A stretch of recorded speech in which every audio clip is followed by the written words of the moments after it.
कारण या सरकारने एक धोरण काय केलं, आम्ही ग्राहकांचं भलं करतोय म्हणून ग्राहक विरुद्ध शेतकरी असा एक चित्र तयार करण्याचा प्रयत्न केला. पण शेतकऱ्यांच्या पोरांना एज्युकेशनल लोन मिळतं का हो? पॉलिसी म्हणून इथे सरकार फेल नाही जात का? आम्ही नाही बोलू शकत, तुम्ही हे प्रश्न मांडा, याच्यावर बोलणं गरजेचं. असं कधी घडतं? हो, एक प्रसंग घडला, मी नाव सांगणार नाही, पण एका सत्ताधारी खासदाराने, एका मोठ्या पदावर असलेल्या खासदाराने विनंती करताना मी पाहिलं की ज्या महायुतीच्या खासदारांना शेतकऱ्यांचे प्रश्न मांडण्याची परवानगीच संसदेत नसते, त्या खासदारांना सर्वसामान्य लोकांनी निवडून का द्यावं महायुतीच्या उमेदवारांना? आपले पंतप्रधान नरेंद्र मोदी किंवा मग आपले गृहमंत्री अमित शहा यांच्यासोबत कधी आपण बैठक घेतली किंवा त्यांची भेट घेतली आणि शेतकरी प्रश्नासंदर्भात कधी चर्चा झाली?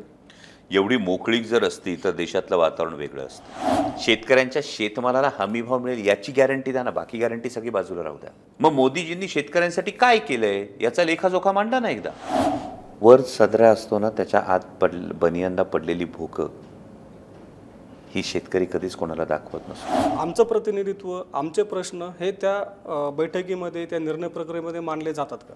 सर, हा प्रश्न तुम्ही सत्ताधारी खासदारांना विचारला तर जास्त सोपं आहे. जर सत्ताधारी खासदारांना संसदेच्या संरक्षणामध्ये, संसदेत सर्वसामान्य शेतकऱ्यांचे प्रश्न मांडण्याची सुद्धा मुभा नसेल तर त्यांना किती विश्वासात घेतलं जात असेल? तुम्हाला म्हणायचं आहे की किंमत मिळत नाही निर्णय प्रक्रियेत? मिळते का तुम्हीच बघा. जी तुमची समजूत आहे तेच मी ऐकलेलं आहे.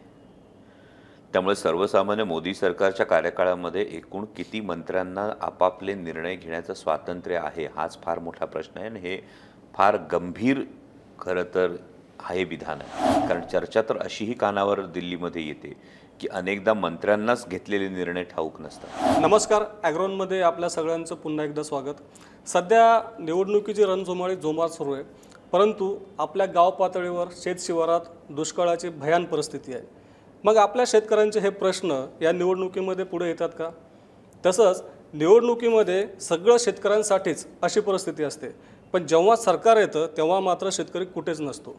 मग हे आपल्या वाट्याला काय येतं? तसं सरकारची धोरणं, लोकसभेमध्ये आपले प्रतिनिधी कसे प्रश्न विचारतात किंवा मांडतात, या सगळ्या प्रश्नांवर आज आपण चर्चा करणार आहोत. आणि आज आपल्यासोबत आहेत डॉक्टर अमोल कोल्हे.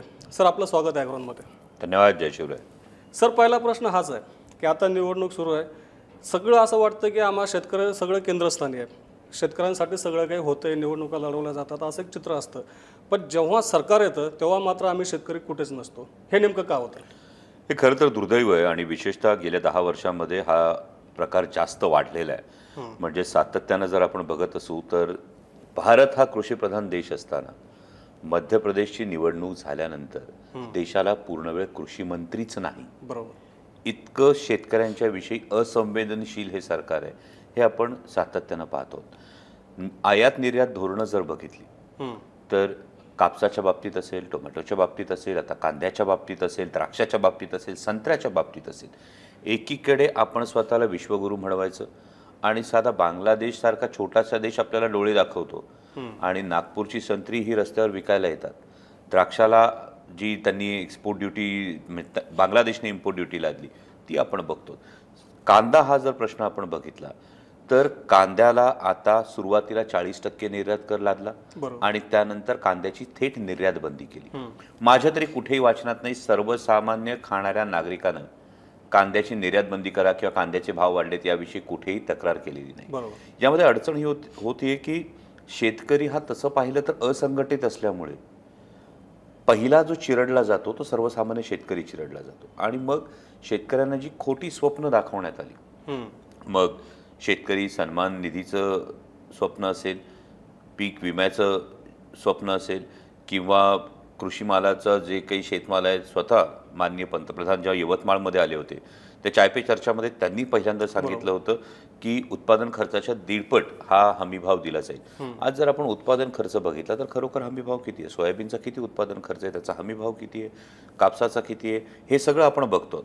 आणि शेतकरी कृषी सन्मान निधी, प्रधानमंत्री किसान सन्मान योजना जी आहे या संदर्भामध्ये मी सातत्यानं संसदेत आवाज उठवलेला आहे की दिवसाचे 17 रुपये, बरोबर, म्हणजे वर्षाचे 6,000 रुपये, म्हणजे दिवसाचे 17 रुपये फक्त आपण हा प्रधानमंत्री किसान सन्मान निधी देतो. पण साधा आमचा शेतकरी वर्षाला लाखभराची खतं घालतो. लाखभराची जर खतं घातली तर 18% GST जातो. म्हणजे 18,000 रुपये शेतकऱ्याच्या खिशातून आपण काढून घेतो सरकार, आणि त्याच्या बदल्यात फक्त 6,000 देऊन सांगतं की आम्ही तुम्हाला एवढी मोठी मदत करतो. आणि माननीय गृहमंत्र्यांचं पार्लमेंटमधलं विधान आहे, ज्याला मी ऑब्जेक्शन घेतलं होतं, की सर्वसाधारणपणे 2 एकर शेतकरी जो आहे त्याला जो उत्पादन खर्च आहे तो 6,000 रुपये. कुठला शेतकरी मान्य करेल? बरोबर. आणि हे दुर्दैव आहे की शेतकऱ्यांच्या विषयी ही असंवेदनशीलता जी सातत्यानं दाखवली जाते. यामध्ये सत्ताधारी पक्षाचे 303 खासदार होते. बरोबर. आता महायुतीचे जे खासदार आहेत, या महायुतीच्या खासदारांनी आपण रेकॉर्ड काढून बघा, या महायुतीच्या खासदारांनी किती वेळा शेतकऱ्यांच्या व्यथा वेदना मांडल्या. पीक विम्यासारखी जी योजना आहे यामध्ये लाखो कोटींचं उखळ विमा कंपन्यांचं पांढरं झालंय. बरोबर. पण शेतकऱ्यांना याचे मोबदला मिळत नाही. 3 कृषी कायद्यांच्या वेळी तब्बल वर्षभरापेक्षा जास्त काळ अन्नदात्याला, सर्वसामान्य शेतकऱ्याला दिल्लीच्या सीमांवर आंदोलन करावं लागलं. 702 शेतकरी यांनी आपल्या प्राणांची आहुती दिली. 702 शेतकरी. ही इतकी असंवेदनशीलता या सरकारची. म्हणजे मोजक्या 22 उद्योगपतींचं 16 लाख कोटी रुपयांचं कर्ज माफ झालंय. मला 22 शेतकऱ्यांचं कर्ज माफ झालंय का सांगा ना. ही जी असंवेदनशीलता आहे, ही असंवेदनशीलता सगळी झाकून ठेवायची, कुठेतरी माध्यमं हातात ठेवायची, आणि एक धादांत खोटा प्रचार हा समाज माध्यमं असतील किंवा या सगळ्या माध्यमातून, प्रसार माध्यमातून हा एक करत राहायचा, ही या सरकारची सातत्यानं नीती राहिलेली आहे. त्यामुळे भारतीय जनता पक्षाचं सरकार हे एक इम्प्रेशन जे दिलं जातं हे सातत्यानं द्यायचा प्रयत्न केला की आम्ही खाणाऱ्यांच्या बाजूने आहोत हे लपून ठेवायचं, पण पिकवणाऱ्यांचं मात्र कंबरडं मोडायचं.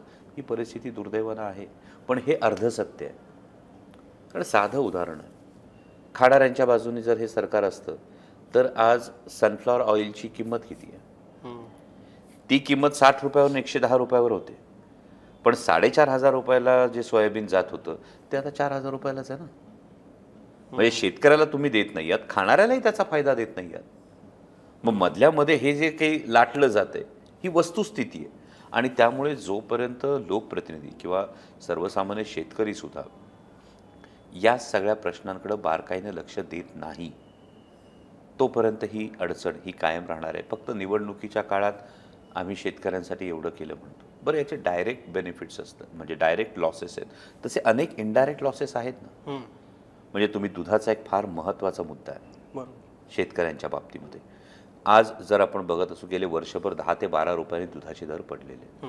सर्वसामान्य शेतकरी कुटुंबात दैनंदिन खर्च भागवण्यासाठीचा सगळ्यात महत्त्वाचा स्रोत जो काय असेल तो आपला दुग्ध व्यवसायाचा जोडधंदा आहे.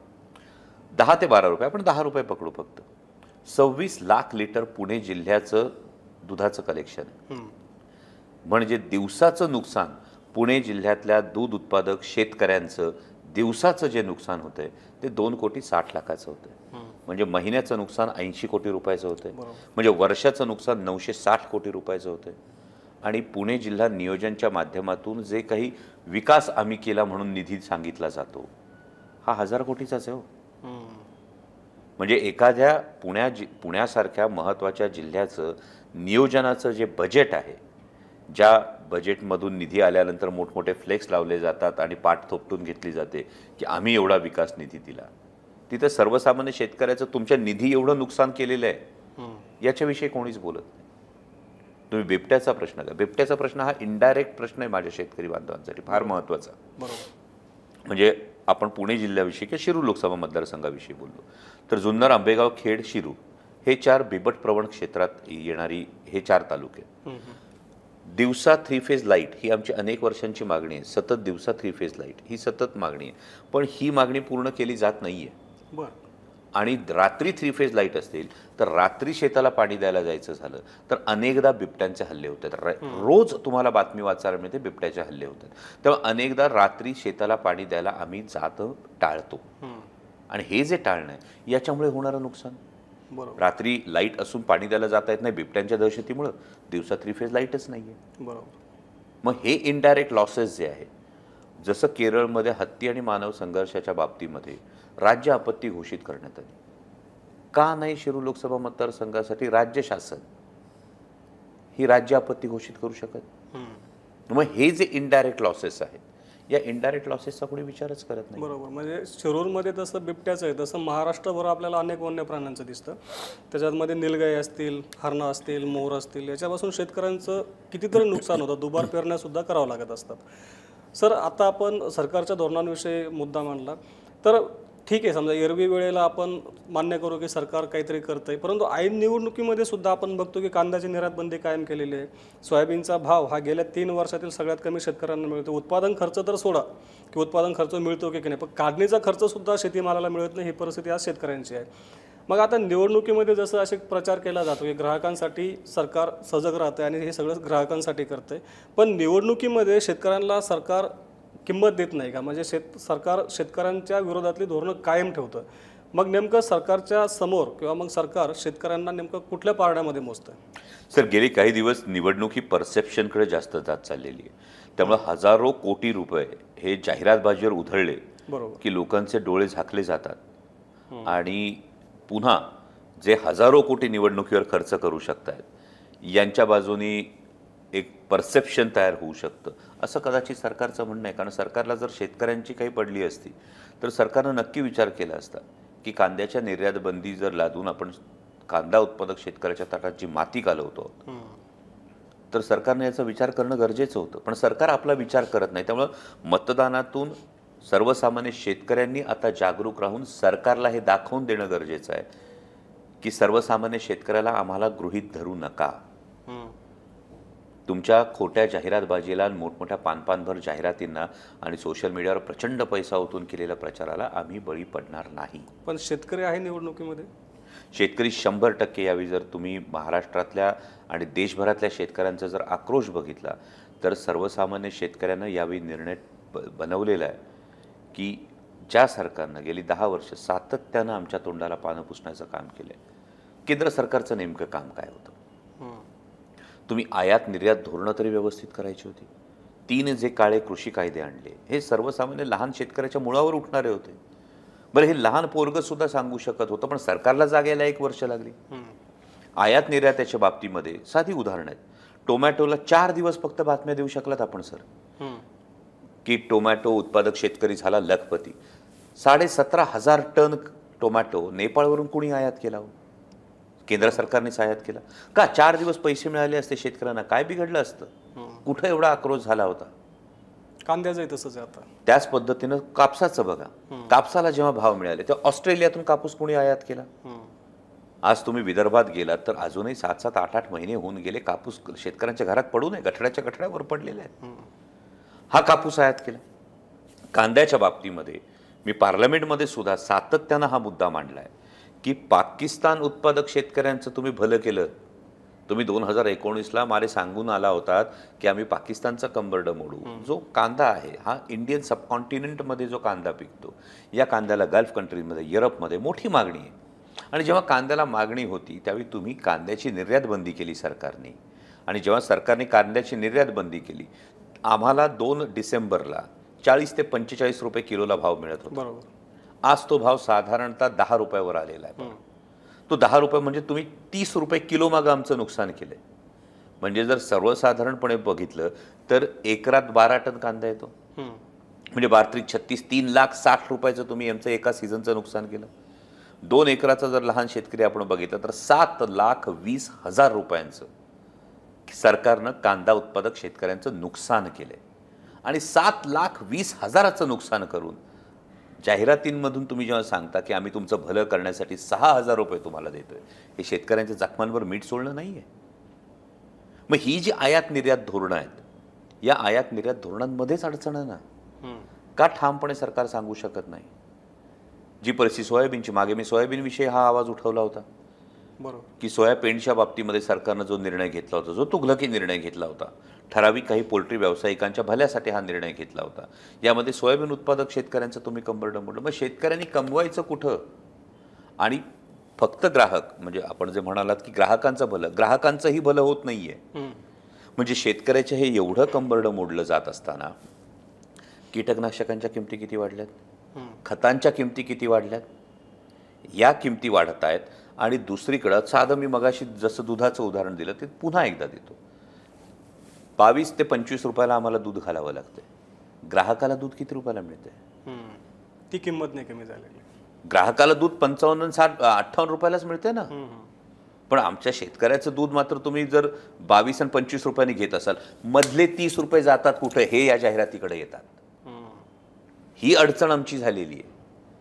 कारण या सरकारने एक धोरण काय केलं, आम्ही ग्राहकांचं भलं करतोय म्हणून ग्राहक विरुद्ध शेतकरी असा एक चित्र तयार करण्याचा प्रयत्न केला आहे. त्यामुळे ज्या शहरी काय म्हणतो आपण त्याला नवश्रीमंत वर्गाला या महागाईची फारशी झळ पोचत नाही, त्यांचे डोळे फक्त या जाहिरातींनी आणि देश जगात किती मोठा होतोय हे करणं, हे पाहायचं, हे करत राहायचं.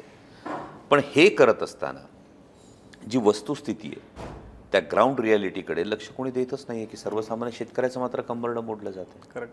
आता तुम्ही लोकसभेत प्रश्न विचारल्याचा उल्लेख केला. तुम्ही लोकसभेमध्ये विशेषतः महाराष्ट्रामध्ये आपले 2-3 चेहरे दिसतात की ते शेतकऱ्यांचे प्रश्न आम्हाला मांडताना दिसतात. शेतकऱ्यांमध्ये सुद्धा अशीच चर्चा असते. तर आपण वैयक्तिक लोकसभेमध्ये शेतकऱ्यांचे आतापर्यंत कुठले कुठले प्रश्न मांडले, आपल्यासोबत आपल्या महाराष्ट्रातले नेमके आणखी कुठले नेते असतात, खासदार असतात की ते शेतकऱ्यांच्या बाजूने बोलतात, आणि लोकसभेमध्ये असे आणखीन कुठले लोकप्रतिनिधी असे आपल्याला जाणवतात का, दिसतात का की ते आमचे प्रश्न मांडतात? नाही, यामध्ये जर तुम्ही बघत असाल तर लोकसभेमध्ये आतापर्यंत आपण सोयाबीनच्या संदर्भामध्ये प्रश्न मांडला, आपण कापसाच्या संदर्भामध्ये प्रश्न मांडला, कांद्याच्या बाबतीत तर मी सातत्यानं बोलतोय कारण हा माझ्या शिरूर लोकसभा मतदारसंघातला एक फार महत्त्वाचा मुद्दा आहे. बिबट्याच्या संदर्भात मी जो इनडायरेक्ट हे म्हणाला हा प्रश्न मांडला. कृषी कायद्यांच्या विषयी हा मला आठवतोय की प्रेसिडेंट स्पीचमध्ये मी स्पष्टपणे बोललो होतो की जर एक नवतरुण -°C जर देशाच्या सीमांवर रक्षण करत असेल आणि 70 वर्षांचे त्याचे वडील हे यांना दिल्लीच्या सीमांवर शेतकऱ्यांच्या हितासाठी आंदोलन करावं लागत असेल तर आपण कुठल्या तोंडाने जय जवान जय किसान म्हणणार आहोत? पार्लमेंटमधलं माझं हेही स्पीच आहे. तेव्हा हे मुद्दे पीक विम्याच्या बाबतीमध्ये आपण हे मुद्दे मांडलेले आहेत. त्यामुळे सातत्यानं आपण हे मुद्दे मांडलेत आणि हे मुद्दे मी मांडत असताना आमच्या नेत्या खासदार सुप्रियाताई सुळे यांनी सातत्याने शेतकऱ्यांच्या विषयी प्रश्न मांडलेत. धाराशिवचे खासदार ओमराजे निंबाळकर यांनी पोटतिडकीनं शेतकऱ्यांच्या बाजूनं हे प्रश्न मांडलेले आहेत. त्यामुळे हे मोजके चेहरे, तुम्ही म्हणता हे दुर्दैवी सत्य आहे, हे मोजके चेहरे महाराष्ट्रातले शेतकऱ्यांच्या बाजूनं सातत्यानं हे प्रश्न मांडताना आपण पाहतो आहोत. इतर सत्ताधारी पक्षाचे खासदार मात्र मोदी सरकारनं कसं शेतकऱ्यांचं भलं केलं हे सांगण्याचा एक केविलवाणा प्रयत्न करतात. त्यावेळी खरोखर वाईट वाटतं की किमान काळ्या आईशी तरी इमान ठेवा. राजकारण होत राहील, पदं येत जातील, सत्ता येत जाईल, पण जो सर्वसामान्य शेतकरी तुमच्याकडे आशेनं बघतोय आणि ज्या सर्वसामान्य शेतकऱ्यांनी तुम्हाला पाठवलं आहे हे फार सोपं होतं. नाहीतर मग दुसरं मग फार सोपं गणित जे केलं जातं, संसदेमध्ये शेतकऱ्यांशी बोलायचं नाही, ज्या कामासाठी तुम्हाला पाठवलं आहे संसदेमध्ये जे मुद्दे मांडायला तुम्हाला पाठवले त्याविषयी बोलायचं नाही, पण दुसरीकडे या सगळ्या गोष्टींना डायव्हर्ट करायचं. मग हे डायव्हर्जन कसं असतं? हां, मग त्यांनी तुमच्या गावात रस्ता टाकलाय का? मग त्यांनी तुमच्या कार्यक्रमांना हजेरी लावली आहे का?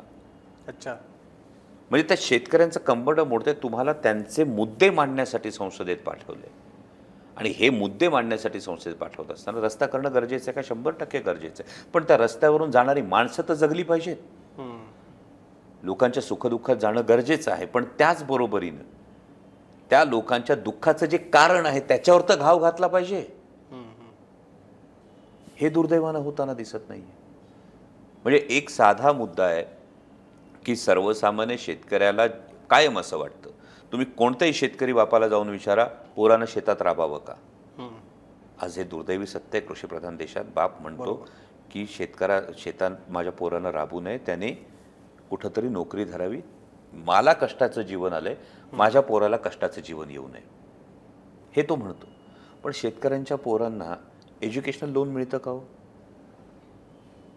पॉलिसी म्हणून इथे सरकार फेल नाही जात का? की आमच्या शेतकऱ्याच्या पोराला जेव्हा एज्युकेशनल लोन काढायची वेळ येते तर एज्युकेशनल लोन नाही दिलं जात आमच्या शेतकऱ्याच्या पोराला.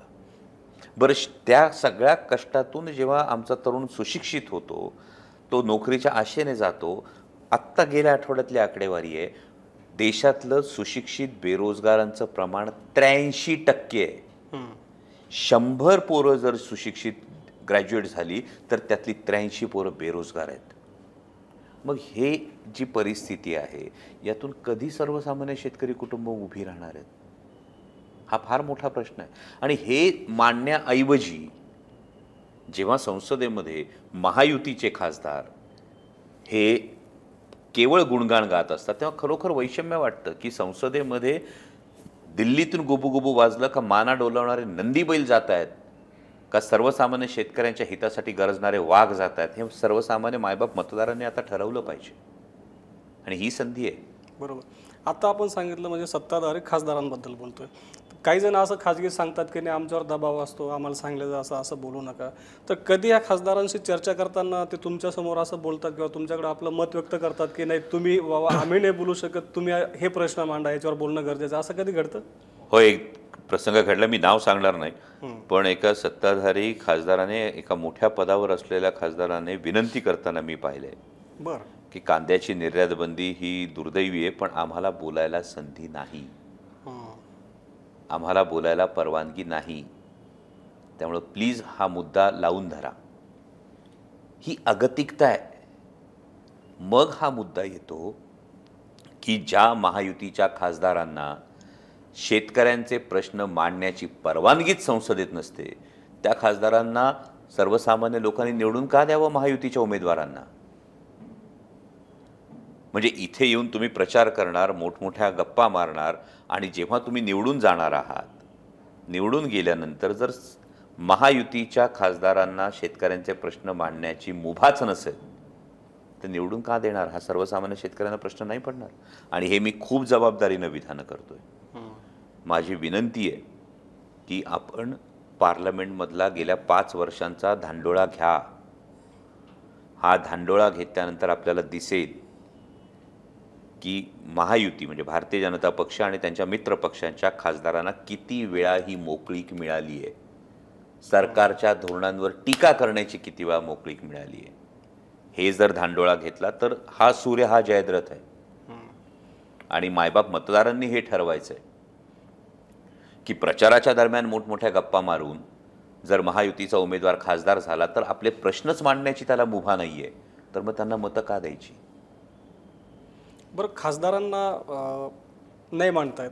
कधी आपले पंतप्रधान नरेंद्र मोदी किंवा मग आपले गृहमंत्री अमित शहा किंवा मग आपले वाणिज्य मंत्री असेल किंवा मग आपले केंद्रीय ग्राहक व्यवहार मंत्री आहेत पियुष गोयल यांच्यासोबत कधी आपण बैठक घेतली किंवा त्यांची भेट घेतली आणि शेतकरी प्रश्नासंदर्भात कधी चर्चा झाली?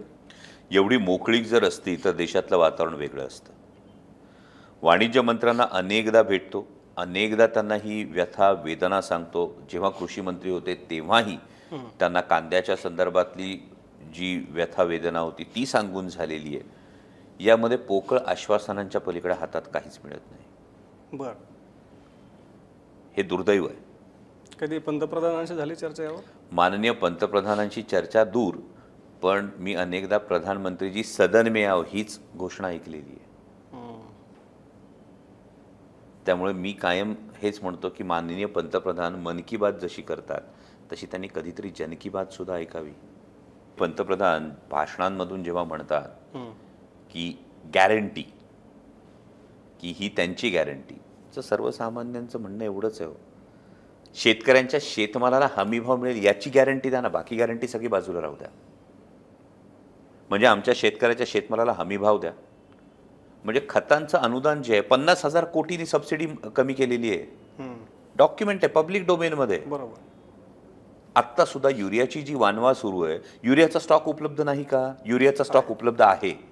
पण माननीय पंतप्रधानांना म्हणजे भारतीय जनता पक्षाला प्रचाराची जी एक प्रचंड मोठी यंत्रणा राबवायची होती, त्यासाठी अगदी खतांच्या गोण्यांवर सुद्धा पंतप्रधानांचे जे फोटो छापले, आता आदर्श आचारसंहितेमध्ये हे फोटो वापरता येत नाहीत.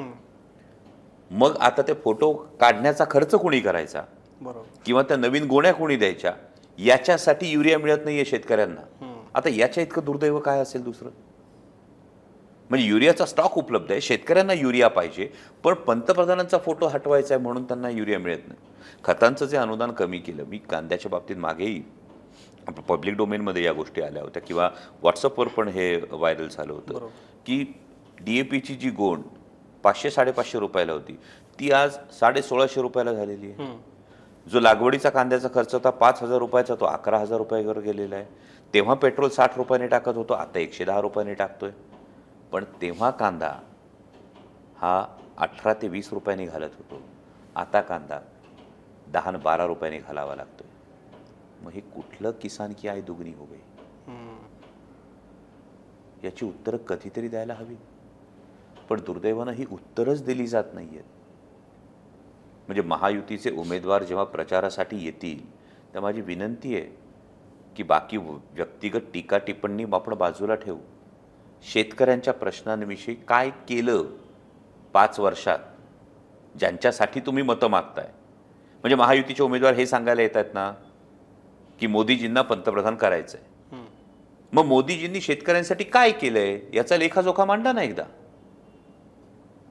जे त्यांनी सांगितलं होतं की किसान की आय दुगनी होगी, म्हणजे शेतकऱ्यांचं उत्पन्न दुप्पट होणार, हे जे स्वप्न दाखवलं होतं 2022 मध्ये उत्पन्न दुप्पट होणार हे दाखवलं होतं. मी मांडतोय ना समोर, द्या ना याचं उत्तर. हे का नाही केलं? मग हे जर त्यांनी केलंच नसेल तर मग का त्यांना मत द्यायचं? मी वारंवार हा प्रश्न विचारतोय. माझ्या शेतकऱ्यांनी हा प्रश्न विचारायलाच हवा. माझ्या पॉलिसीविषयी तुम्ही काय केलं? आयात निर्यात धोरणांविषयी काय केलं? माझ्या हमी भावाविषयी तुम्ही काय केलं? माझ्या खतांची सबसिडी कमी केली त्याविषयी तुम्ही काय केलं? त्यामुळे हे जे होतंय, डायलॉग जर असता तर या सगळ्या गोष्टी बैठकांमध्ये या गोष्टी वेगळ्या दिसल्या असत्या. पण हे एकतर्फी प्रचार करत राहायचा आणि सर्वसामान्य शेतकऱ्यांना चिरडून जास्तीत जास्त शहरी मतदानावर निवडणुका निघायच्या, ही एक दुर्दैवी पॉलिसी होती. शेतकऱ्याकडे जेव्हा पाहुणा येतो ना, मी लहानपणापासून पाहिले. म्हणजे वडील शेतात राबत असायचे आणि कोणीतरी पाहुणे आले की घाईघाईनी कपडे बदलून तो सदरा चढून यावं लागायचं. वर सदरा असतो ना, त्याच्या आत बनियांना पडलेली भोकं ही शेतकरी कधीच कोणाला दाखवत नसतो. पण तुम्ही जर शेतकऱ्याचं लेकरू असाल ना, तर बापाच्या भेगाळलेल्या पायांची आणि त्या बनियांना पडलेल्या भोकांची याद ठेवा. या सगळ्या परिस्थितीला कोण जबाबदार आहे?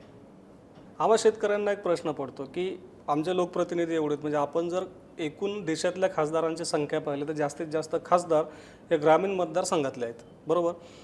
सत्ताधारी पक्षामध्ये म्हणजे कुठले, भाजप असेल किंवा काँग्रेस, कुठले आतापर्यंत जेवढी सरकार आले त्यांच्यामध्ये जी निर्णय प्रक्रिया होते, जी धोरणं ठरवली जातात, त्याच्यामध्ये आपल्या खासदारांना विश्वासात घेतलं जातच असेल सत्ताधारी पक्षातल्या की आपण असा निर्णय घेतो, किंवा ग्रामीण भागातले तुम्ही ग्रामीण भागाचं नेतृत्व करतात, आपण शेतकरी शेती या संदर्भातला हा निर्णय घेतो. मग हे खासदार आपलं मत तिथं मांडत नाहीत का की आम्ही ज्या शेतकरी ज्या अपेक्षेने निवडून देतो खासदारांना, तर आमचं प्रतिनिधित्व, आमचे प्रश्न हे त्या बैठकीमध्ये, त्या निर्णय प्रक्रियेमध्ये मांडले जातात का? सर, हा प्रश्न तुम्ही सत्ताधारी खासदारांना विचारला तर जास्त सोपं आहे. जर सत्ताधारी खासदारांना संसदेच्या संरक्षणामध्ये, संसदेत सर्वसामान्य शेतकऱ्यांचे प्रश्न मांडण्याची सुद्धा मुभा नसेल तर त्यांना किती विश्वासात घेतलं जात असेल? तुम्हाला म्हणायचं आहे की किंमत मिळत नाही निर्णय प्रक्रियेत? मिळते का तुम्हीच बघा. म्हणजे मागचं एक उदाहरण सांगतो की महिला आरक्षणाच्या संदर्भातला एक पोस्ट डेटेड चेक जो होता, म्हणजे महिला आरक्षणाचा एवढा गाजावाजा केला, त्यासाठी स्पेशल अधिवेशन बोलवलं, त्यासाठी सर्वसामान्य करदात्यांचा एवढा पैसा खर्च केला, त्या संदर्भात एक बैठक झाली. त्यानंतर एका मंत्र्यांनी हा निर्णय घाईघाईने ट्विट केला या संदर्भातला. त्या मंत्र्यांना सुद्धा ट्विटरवरून निर्णय हटवावा लागला.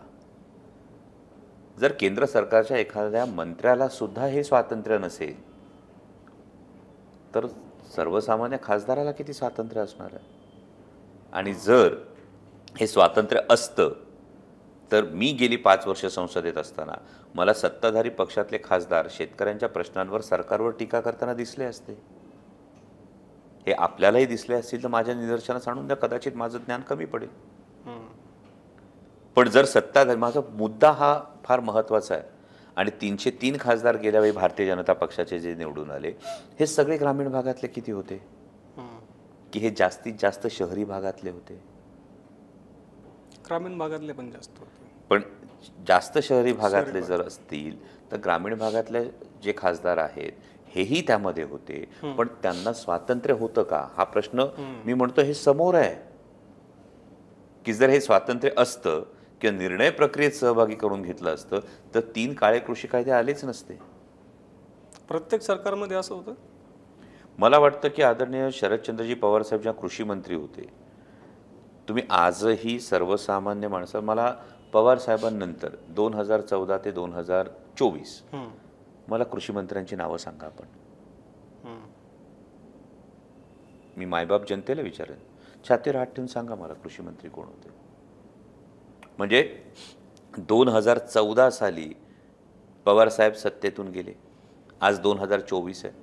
10 वर्षांनंतर सर्वसामान्य माणसाला विचारलं ना देशाचे कृषी मंत्री कोण, तो म्हणतो पवार साहेब. मग 71,000 कोटींची कर्जमाफी असेल, फळबाग योजना असेल, हमीभाव चौपट जो झाला ना तो पवार साहेबांच्या काळात झाला होता. पण त्यानंतर 10 वर्षामध्ये साधं कृषी मूल्य आयोग जो आहे, या कृषी मूल्य आयोगाची स्थापना नाही आहे. सांगा ना त्याची बॉडी कधी फॉर्म झाली आणि त्याच्यावरच्या नियुक्त्या कधी झाल्या. मग कृषी मूल्य आयोगाने काय रिपोर्ट दिलाय का, हे माझ्या सर्वसामान्य शेतकऱ्यासमोर येत नाहीत गोष्टी. की आता उत्पादन खर्च हा एवढा वाढलेला आहे, त्यामुळे आपल्याला MSPत ही एवढी वाढ करावी लागेल. म्हणजे बजेटमध्ये जेव्हा आम्ही ऐकतो तेव्हा आम्ही MSP मध्ये ही वाढ केली, 50% नफा देऊन आम्ही 50% नफा देऊन केली. पण वस्तुस्थिती काय आहे? म्हणजे जे भारतीय जनता पक्षाचे नेते सोयाबीनला 6,000 रुपये भाव मिळाला पाहिजे म्हणून मोर्चे काढत होते 2014ला, तर 2014ला 6,000 रुपये भाव पाहिजे होता की नाही त्यांना. म्हणजे 2024ला किती भाव असला पाहिजे?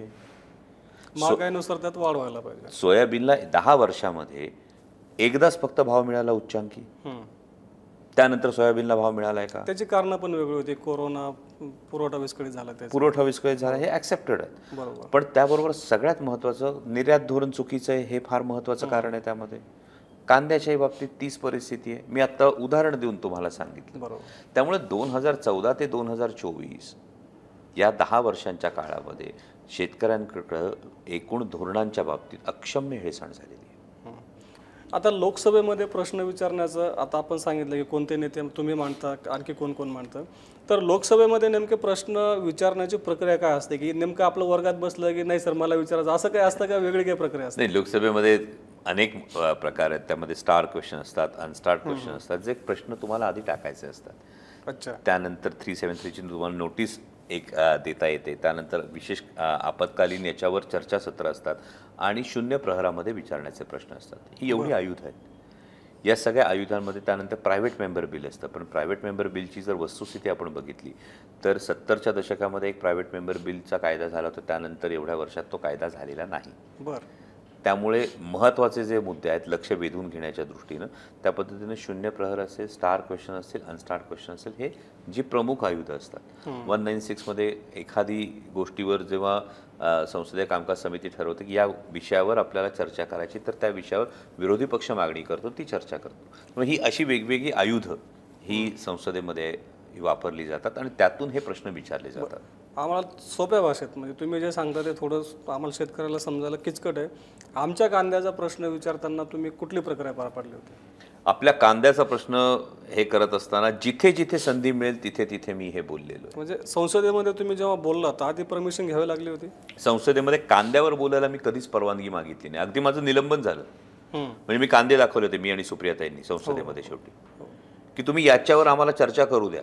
जेव्हा आमचं निलंबन झालं होतं त्यामध्ये अगदी जिथे जिथे शक्य आहे माननीय राष्ट्रपती महोदयांच्या अभिभाषणाच्या धन्यवाद प्रस्तावामध्ये सुद्धा मी सातत्यानं आपल्या मतदारसंघाचे जे प्रश्न आहे, कांद्याचा जो प्रश्न आहे, हा सातत्यानं मांडलाय. मी सातत्यानं त्यावर भांडलोय.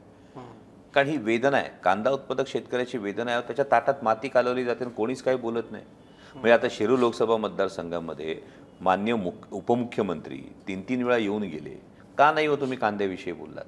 महाराष्ट्राचे 200 आमदार, 2 उपमुख्यमंत्री, 1 मुख्यमंत्री, तुम्ही किती वेळा बातम्या वाचता की तिकीट वाटपासाठी दिल्लीला गेले, अमुक याच्यासाठी दिल्लीला गेले, मग याच्यामध्ये पालकमंत्री पदावरून तिढा आहे म्हणून दिल्लीला गेले, मग उमेदवारी जागा वाटप यासाठी दिल्लीला गेले.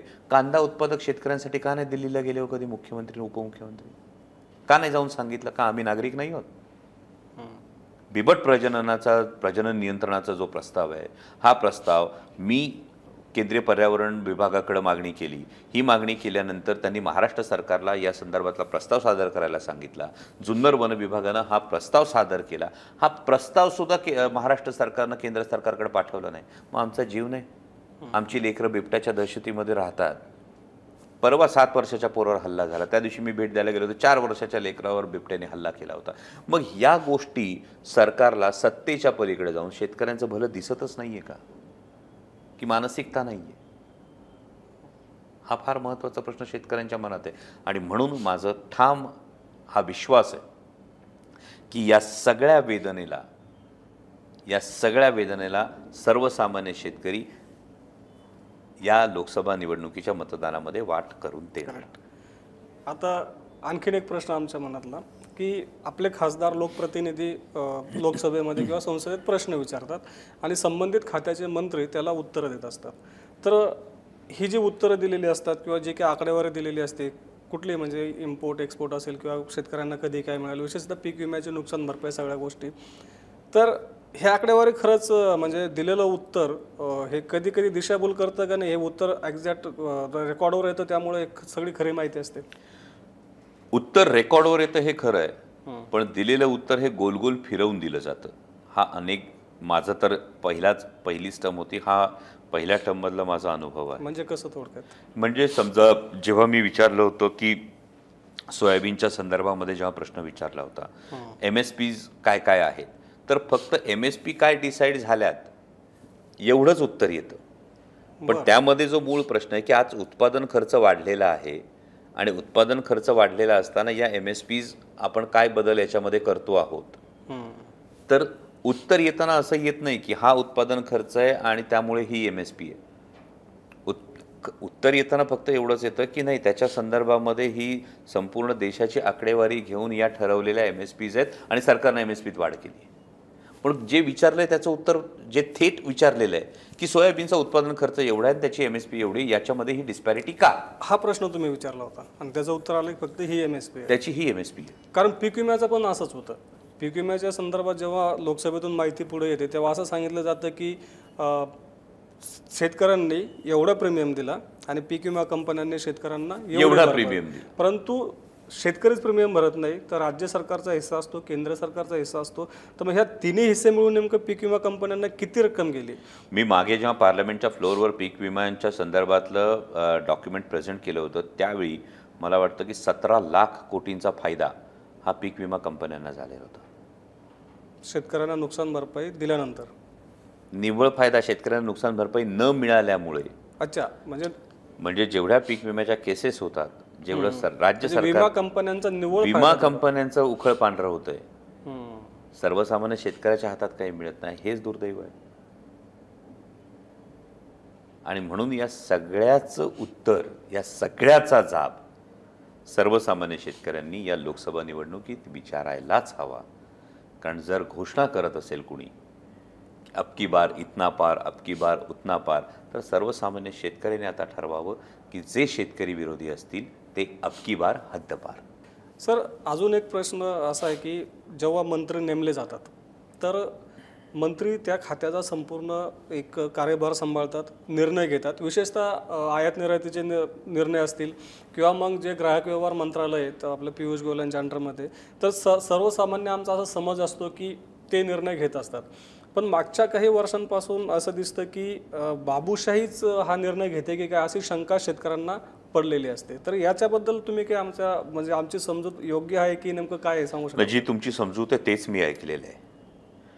त्यामुळे सर्वसामान्य मोदी सरकारच्या कार्यकाळामध्ये एकूण किती मंत्र्यांना आपापले निर्णय घेण्याचं स्वातंत्र्य आहे, हाच फार मोठा प्रश्न आहे. आणि हे फार गंभीर खरं तर हे विधान आहे की ज्या मंत्री महोदयांना आपल्या खात्याचा कारभार पूर्णपणे सांभाळण्याचं कितपत स्वातंत्र्य आहे.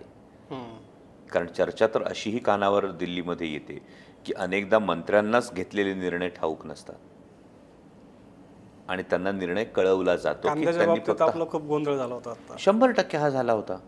म्हणजे मला सांगा, जेव्हा आपण आळ्याफाट्याला रास्ता रोको आंदोलन केलं होतं, नॅशनल हायवे अनेक वर्षांनंतर आम्ही रोखून धरला होता, जेव्हा 40% निर्यात बंदी लादली होती, महाविकास आघाडीनं हे संपूर्ण आंदोलन केलं होतं, सर्वसामान्य शेतकरी उत्स्फूर्तपणे सहभागी झाला होता. घाईघाईने माननीय उपमुख्यमंत्री देवेंद्रजी फडणवीस यांनी जपानवरून ट्विट केलं होतं की 2.5 लाख टन कांदा हा 24 रुपयाने खरेदी करणार. झाला का हो खरेदी? त्याला काय निकष लावले? त्याचा आकारच असा असला पाहिजे, त्याचा रंगच असा असला पाहिजे. मग ठीक आहे ना, हेच निकष आम्ही तुम्हाला मतदान करताना लावतो ना. तुम्ही आमच्या शेतमालाला जसे निकष लावता ना, तसे निकष आम्ही तुम्हाला लावतो. तुम्ही एकनिष्ठ आहात का? तुमच्यावर भ्रष्टाचाराचे आरोप आहेत का? तुम्ही पक्ष बदलले आहेत का? हे निकष आम्ही लावणार ना. मग काय चुकेल शेतकऱ्यांचं? मग हे जे तुम्ही घाईघाईने ट्विट केलं, मग त्यानंतर महाराष्ट्राचे कृषी मंत्री घाईघाईने जाऊन दिल्लीत भेटले, एक आमदार सुद्धा त्यांच्याबरोबर गेले. पुढं काय झालं याचं उत्तर द्या ना. निर्यात बंदी तर कायम आहे. किती टन कांदा त्यावेळी खरेदी केला? म्हणजे त्यावेळी जो आपण मागणी केली होती की आम्हाला किमान 35 रुपये भाव मिळाला पाहिजे. बरोबर. तुम्ही म्हणालात की आम्ही हा 24 रुपयांनी कांदा खरेदी करू. त्यानंतर डिसेंबरमध्ये साधारणतः 40-45 आला, निर्यात बंदी लागली. कोणाला विश्वासात घेतलं? मग त्यावेळी महाराष्ट्राच्या कृषी मंत्र्यांनी काय केलं? मग जे आमदार त्यावेळी घाईघाईनी जाऊन फोटो काढून आले, त्या आमदारांनी काय आवाज उठवला? बरं, कांदा पट्ट्यातल्या खासदारांचा हा विषय मांडला असेल.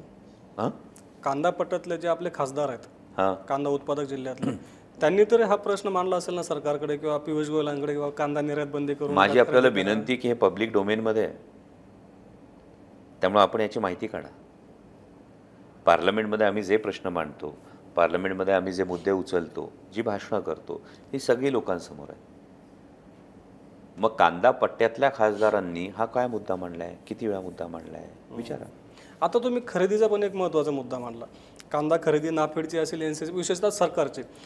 तर शेतकऱ्यांचा असा आरोप आहे आणि दिसतं पण तसंच की ही जी खरेदी आहे ही अशी सांगितलं जातं की खळ्यावर म्हणजे शेतकऱ्यांच्या बांधावर करावी, पण पहिला आरोप केला जातो की ह्या ज्या काही संस्था आहेत नाफेडसाठी खरेदी करतात, तर त्या नेत्यांच्या स्वतःच्या असतील किंवा त्यांच्या कार्यकर्त्यांच्या असतील किंवा मग नातेवाईकांच्या असतील आणि कमी भावानं कांदा खरेदी करतात आणि पुढं नाफेडला जास्त भावाने, म्हणजे नाफेड जो दर जाहीर करतं त्यांनी पुढे देतात आणि स्वतः पैसे कमवतात. आपला पण मतदारसंघातला बराचसा भाग कांदा उत्पादक आहे. तर हे चित्र खरंच आपल्याला परिस्थिती ग्राउंडवर दिसते. नाही, यामध्ये मी याविषयीचा माझ्याकडे थेट असा कुठला पुरावा नसल्यामुळे याविषयी मी थेट विधान करू शकत नाही. कारण नाफेडचं खरेदी केंद्र मुळात माझ्या पट्ट्यामध्ये यावं यासाठी मी प्रयत्न करतो आहे अजून. परंतु याविषयी थेट असा कुठलाही माझ्याकडे हातात जर पुरावा असता तर मी 100% तुम्हाला दाखवला असता. आता सर आपण थोडंसं आपल्या मतदारसंघाकडे येऊयात. शिरूर मतदारसंघातले असे कुठले शेतीचे प्रश्न असे रखडून पडलेले आहेत की जे आता आपण पुढच्या टर्ममध्ये निवडून आलात किंवा आपण शेतकऱ्यांना आश्वासन देतात की हे प्रश्न मी तडीस लावेल? यामध्ये कांद्याचं बेसिकली जीवनावश्यक वस्तूंमधून कांदा हटवण्यासाठी आपण प्रयत्न करतो. ही अवघड गोष्ट आहे, परंतु कांद्याला एक ज्याला आपण MSP मध्ये आणण्यासाठीचा जो प्रयत्न आहे आणि कांद्याला एक बाजारभाव हा सुनिश्चित करण्याच्या दृष्टीनं आपण 100% प्रयत्न करणार आहोत. त्याबरोबरीनं आयात निर्यात धोरणं जी आहेत, ही आयात निर्यात धोरणं शेतकऱ्यांच्या हिताची असावीत. पीक विम्याच्या संदर्भामध्ये जे निकष आहेत, या निकषांमध्ये जी बदल व्हायला हवेत, हे बदल करण्यासाठी आपण प्रयत्न करणार आहोत. आणि तिसरा महत्त्वाचा मुद्दा आहे शेती प्रक्रिया उद्योग हे आमच्या भागामध्ये येण्यासाठी, म्हणजे टोमॅटोवरचा प्रक्रिया उद्योग असेल, कांद्यावरचा प्रक्रिया उद्योग असेल, हे येण्याच्या दृष्टीनं आपण 100% याविषयी प्रयत्न करतो. बरोबर. सर, आपण एक प्रकल्पाचे मध्यंतरी महत्त्वाकांक्षी प्रकल्प आपण हातात घेतला असं मध्यंतरी सांगितलं होतं, ते म्हणजे इंद्रायणी मेडिसिटी. तर नेमका हा प्रकल्प काय आणि आपल्या ज्या काही पारंपरिक सरकारच्या आरोग्य सुविधा आहेत आणि आपला प्रकल्प आहे, याच्यामध्ये नेमकं सुविधा कुठल्या असणार आहेत किंवा मग या दोन्हीमध्ये फरक काय नेमका? यामध्ये फार महत्त्वाचं मी संसदेमध्ये या संदर्भामध्ये बोललो आहे की जसं खरं तर IAS IPS हे केडर असतं, त्या पद्धतीने IHS हे केडर असणं गरजेचं आहे. कारण अन्न, वस्त्र, निवारा या जशा मूलभूत गरजा आहेत ना, त्याचबरोबरीनं आरोग्य ही मूलभूत गरज आहे आणि आरोग्याचा अधिकार हा देशवासियांना असला पाहिजे. याविषयी आता आपण पावलं उचलणं गरजेचं आहे. कारण 140 कोटी आपली लोकसंख्या आहे आणि या लोकसंख्येमध्ये सर्वसामान्य कुठल्याही कुटुंबाचं जे काही बजेट असतं हे कोलमडण्याचं एक फार महत्त्वाचं कारण असतं, ते म्हणजे हेल्थ इमर्जन्सी. म्हणजे हॉस्पिटलचा खर्च हा संपूर्ण कुटुंबाच्या एकूण सगळ्या आर्थिक परिस्थितीवर एक फार मोठा बोजा टाकणारा असतो. दुर्दैवानं जर आपण बघितलं तर जेमतेम 2.25 ते 2.5% देशाच्या बजेटचा खर्च हा आरोग्यावर केला जातो. आणि हेच आपण जेव्हा विकसित देशांमध्ये बघतो तेव्हा तो कुठे 20%, 40% इथपर्यंत हा आरोग्यावर खर्च केला जातो. आणि या पद्धतीनं इंद्रायणी मेडिसिटीमध्ये 26 सुपर स्पेशालिटी हॉस्पिटल्स, म्हणजे आज जर आपण बघितलं तर जसं ससूनसारखं हॉस्पिटल असेल किंवा पिंपरी चिंचवडचं यशवंतराव चव्हाण मेमोरियल हॉस्पिटलसारखं हॉस्पिटल असेल, प्रत्येक तालुक्यात का नाही येतो? आमच्याकडे मल्टी स्पेशालिटी हॉस्पिटल्स का नाही आहेत? सरकारी आरोग्य व्यवस्था ही अजूनही आम्ही आरोग्य व्यवस्थेचे 4 टप्पे असतात. एक preventive medicine, primary, secondary, tertiary या 4 गोष्टी असतात. तर यामध्ये अजूनही आम्ही प्रिव्हेंटिव्ह आणि प्रायमरीमध्येच आहोत. आमच्याकडे PHC असते, आमच्याकडे सब डिस्ट्रिक्ट हॉस्पिटल हे फार वेळानं आम्हाला म्हणजे खूप मोजक्या ठिकाणी तुम्हाला SDH बघायला मिळतं. पण मग ही मल्टी स्पेशालिटी हॉस्पिटल आज काळाची गरज आहे. आज तुम्ही वाढलेल्या आजारांचं जर प्रमाण बघितलं, म्हणजे अगदी सोपं उदाहरण देतो, जुन्या काळी हार्ट अटॅक आला हे किती रेअरली ऐकायला मिळत होतं, किंवा एखाद्याला दुर्दैवानं कॅन्सर आहे ही गोष्ट किती दुर्दैव क्वचित कानी पडत होती. आज या गोष्टी खूप सहज तुमच्या कानी पडत आहेत. मग या गोष्टी जेव्हा कानी पडत आहेत तर ज्या अर्थानं हे आजारांचं प्रमाण एवढं वाढलंय तर तेव्हा आरोग्य सुविधा तेवढ्या असायला हव्यात. मग त्या आरोग्य सुविधांच्या दृष्टीनं इंद्रायणी मेडिसिटीमध्ये आपण 26 super speciality hospital, 26 super speciality hospital पायाच्या नाकापासून डोक्याच्या केसापर्यंत ही एका कॅम्पसमध्ये आणतो. बरं, हे आणत असताना आपण शहरी भागामध्ये टर्शियरी मेडिकल केअरची सुविधा आहे, आपण हे निमशहरी भागात करतो आहोत. निमशहरी भागात करत असताना तुमचा ॲक्सिडेंट असेल, स्नेक बाईट असेल, हार्ट अटॅक असेल, याच्यासाठी गोल्डन आवर फार महत्त्वाचा असतो. तो 1 तास पेशंटला पोहोचवण्याचा पहिला 1 तास हा फार महत्त्वाचा असतो. त्या दृष्टीनं सेग्रिगेट करून म्हणजे डिसेंट्रलाइज करून 200 बेडेड मल्टी स्पेशालिटी हॉस्पिटलची एक रिंग आणि त्यानंतर मध्ये इंद्रायणी मेडिसिटी, म्हणजे कुठेही पुणे जिल्ह्याच्या कानाकोपऱ्यामध्ये जर ही इमर्जन्सी झाली तर आधी त्याला त्या मल्टी स्पेशालिटी हॉस्पिटलमध्ये पेशंट स्टेबल होईल आणि त्यानंतर तो मेडिसिटीमध्ये आणला जाईल. हे आणलं जात असताना सर्वसामान्य रुग्णांवरचा आरोग्याचा खर्च कसा कमी करता येईल आणि कॅशलेस याच्या संदर्भातली हेल्थकेअर ही कशी तयार करता येईल या संदर्भातला हा संपूर्ण प्रोजेक्ट आहे. आणि मला खरंच अभिमान आहे की असा प्रोजेक्ट हा देशात आत्तापर्यंत कुठेही नाही, जो आपण पहिल्यांदा शिरूर लोकसभा मतदारसंघामध्ये आणतो आहोत. आणि याचं एक फार महत्त्वाचं कारण आहे, कारण कोरोनाच्या काळात आपण पाहिलं बरोबर की जेव्हा पेशंट सिरियस व्हायचा तेव्हा तो मोठ्या हॉस्पिटलमध्ये हलवावा लागत होता आणि अनेक ठिकाणी हॉस्पिटलचे बेड्स फुल होते. मग याच्यामध्ये मेडिकल टर्ममध्ये जेव्हा आपण जातो की डॉक्टर पेशंट रेशो किती जर आपण बघितला तर बांगलादेशचा आणि श्रीलंकेचा आपल्यापेक्षा जास्त आहे. की जेवढे 1000 रुग्णांमागे किती डॉक्टर उपलब्ध असले पाहिजे, तर भारताचाच हा एकूण कमी आहे. आणि त्यात ग्रामीण भागात गेला तर ग्रामीण भागात तो आणखी कमी आहे. त्यानंतर पेशंट आणि बेड रेशो की किती रुग्ण आहेत आणि त्यांना किती बेड्स अवेलेबल आहेत, तर या सगळ्याचा विचार करून आखलेला इंद्रायणी मेडिसिटी हा प्रकल्प आहे. आणि इंद्रायणी मेडिसिटी प्रकल्पाच्या बाबतीत जर तुम्ही बघत असाल म्हणजे याला दुसराही एक अँगल आहे, याला रोजगाराचा एक फार मोठा अँगल आहे. म्हणजे जेव्हा चाकण भागातला विमानतळ हा दुर्दैवानं अदूरदृष्टीमुळं हा गेला तर एक इंटरनॅशनल एअरपोर्ट साधारणतः 10,000 लोकांना रोजगार देतो. इंद्रायणी मेडिसिटी हा असा प्रकल्प आहे ज्यामध्ये किमान 15,000 लोकांना थेट रोजगार मिळणार आहे. आणि याचा एक इनडायरेक्ट एम्प्लॉयमेंट जी आहे ही काही लाखांच्या घरात जाणार आहे. Correct sir. आणखीन एक आपला महत्त्वाचा मुद्दा आपण लक्षात घेतला होता की जो आपल्या शेतकऱ्यांशी म्हणजे तसं म्हणलं भावनेचा एक विषय तो म्हणजे बैलगाडा शर्यत. आणि आपण बैलगाडा शर्यतीच्या अनुषंगाने एक मुद्दा मांडला होता की बैलगाडा शर्यत हे एक आपलं पर्यटन झालं पाहिजे. नेमकी ही संकल्पना काय? यामध्ये बैलगाडा शर्यतीमध्ये जी सातत्यानं मांडणी झाली ना ती केवळ आमची परंपरा एवढी झाली, परंतु बैलगाडा शर्यत सुरू होण्यासाठी जी गरज होती आपण 4 वेगवेगळ्या पातळ्यांवर मांडणी केली. ही आमची परंपरा आहे 400 वर्षांची. त्याचबरोबरीनं हे देशी गोवंशाचं रक्षण आहे.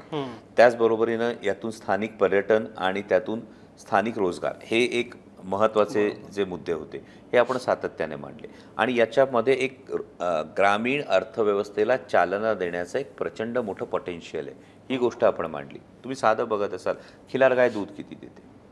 2 लिटर 3 लिटर. त्यामुळे गायींना जे पाळलं जातं किंवा गायींचं जे हे केलं जातं ते खोंडांच्या पैदाशीसाठी केलं जातं.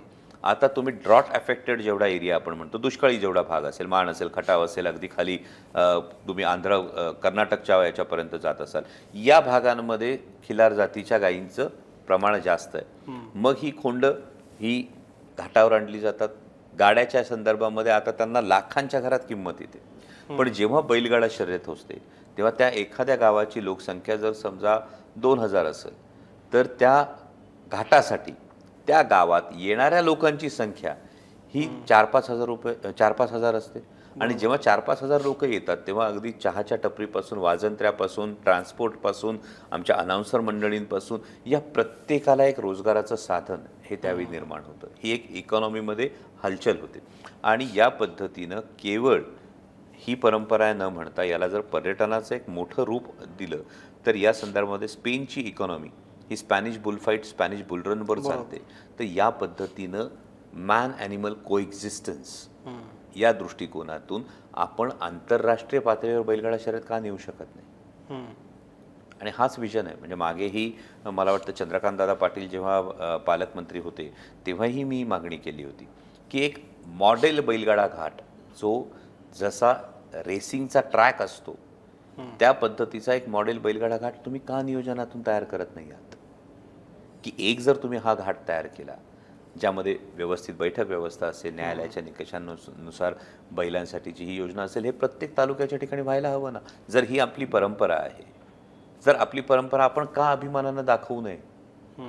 कारण माझा बैलगाडा मालक ज्या पद्धतीनं बैलांचं संगोपन करतो, बैलगाडा शौकीन ज्या पद्धतीनं बैलगाडा शर्यतीवर प्रेम करतात, तर याला एक विधायक वळण हे सरकारनं खरं तर प्राधान्यानं द्यायला हवं, ही माझी मागणी सातत्याने. करेक्ट. आत्ता आपल्यासोबत होते डॉक्टर अमोल कोल्हे, शिरूर मतदारसंघाचे उमेदवार आणि लोकप्रिय अभिनेते. आता आपण आपल्या मनातली जेवढी प्रश्न होती त्या सगळ्या प्रश्नांची थेट आणि सोप्या भाषेमध्ये सरांनी उत्तरं दिली. त्याबद्दल मी सरांचे आभार व्यक्त करतो.